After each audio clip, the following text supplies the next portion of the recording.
નમસ્કાર. ઓમ વક્રતુંડ મહાકાય સૂર્યકોટિ સમપ્રભુ નિર્વિઘ્નમ કુરુ મે દેવ સર્વ કાર્યેષુ સર્વદા. નવરાત્રિ મહાત્મ્ય એ વિષય ઉપર આપણે થોડી વાતો કરીએ છીએ. માની ભક્તિ કરવી, માનું નામ સ્મરણ કરવું નવરાત્રિમાં ખૂબ વિશેષ મહત્ત્વ ગણાયેલું છે. આમ તો રોજ જ કરવું જોઈએ માનું નામ સ્મરણ, પરંતુ નવરાત્રિમાં એનો વિશેષ મહિમા ગણાતો હોય છે, વિશેષ શુભ ફળ પ્રાપ્ત થતું હોય છે. મેં ગયા એપિસોડમાં આ બધી થોડી વાતો કરી ચૂક્યો છીએ.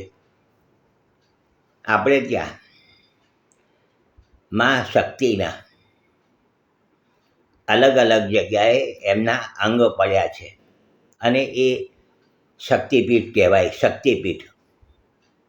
અને શક્તિપીઠના આપણે ત્યાં જઈએ તો માની પ્રત્યક્ષ હાજરીનો અનુભવ આપણને થાય જ છે. મા શક્તિપીઠમાં બિરાજમાન થયા છે, એમનું વિશેષ જેને કહેવાય. જ્યાં જ્યાં તીર્થયાત્રા છે, ચાહે તો એ જ્યોતિર્લિંગ હોય કે જોઈએ તો શક્તિપીઠ હોય, પરંતુ આપણે ત્યાં જઈએ એટલે એનો આપણને અંદરથી અહેસાસ થતો હોય છે. કંઈક છે, વાત 100%ની સાચી છે. શક્તિપીઠમાં માના અંગો અમુક પડ્યા છે અને એની પૂજન અર્ચન થતું હોય છે. તો માનું જે પૂજન અર્ચન થાય છે જે ત્યાં, તો એ કંઈ મા બિરાજમાન નથી પ્રત્યક્ષ, પરંતુ એ યંત્ર સ્વરૂપે દરેક જગ્યાએ જ્યાં શક્તિપીઠ છે ત્યાં યંત્ર સ્વરૂપે માતાને રાખ્યા છે, બિરાજમાન કરાવ્યા છે. અને એવી રીતનો શણગાર કરે છે કે જાણે મા પ્રત્યક્ષ છે, શણગાર કરે છે. આપણા દાખલા તરીકે મોટા અંબાજીની વાત કરીએ, આરાસુરવાલા, તો ત્યાં વિશાળ યંત્ર છે અને એની યંત્ર ઉપર એવી રીતનો આ લોકો શણગાર કરતા હોય છે કે મા આપણી સામે છે, મા બિરાજમાન થયા છે.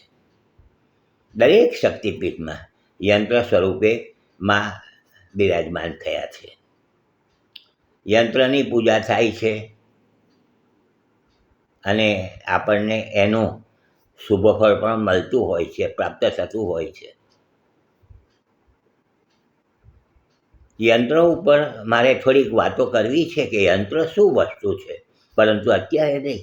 આ નવરાત્રિનું પૂરું થઈ જાય પછી થોડીક યંત્ર ઉપર પણ મને આ વાત નીકળી છે તો કહેવાનું મન થાય છે કે યંત્ર શું વસ્તુ છે.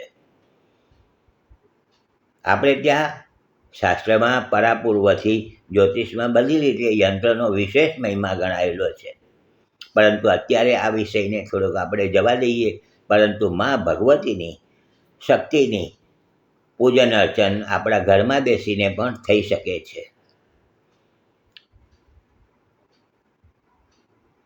એમ કહેવાય છે કે આરાસુર ગબ્બરવાલી મામા ગબ્બર ઉપર જ્યાં જ્યોત સ્વરૂપે બિરાજમાન છે, દીવો સળગે છે, વર્ષો થઈ ગયા.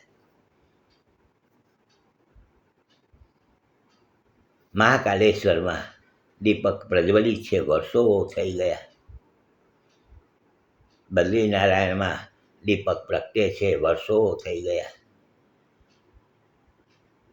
ભગવાન જગન્નાથજીની ધજા ઉપર ફરકે છે, એનું વિશેષ જેને કહેવાય વિશેષ મહત્ત્વ ગણાયેલું છે.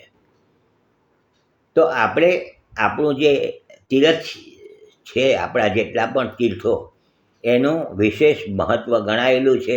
અને ત્યાં જવાથી, દર્શન કરવાથી, ત્યાં જવાથી, ત્યાં રોકાવાથી આપણને એમનો વિશેષ જેને કહેવાય અહેસાસ થતો હોય છે.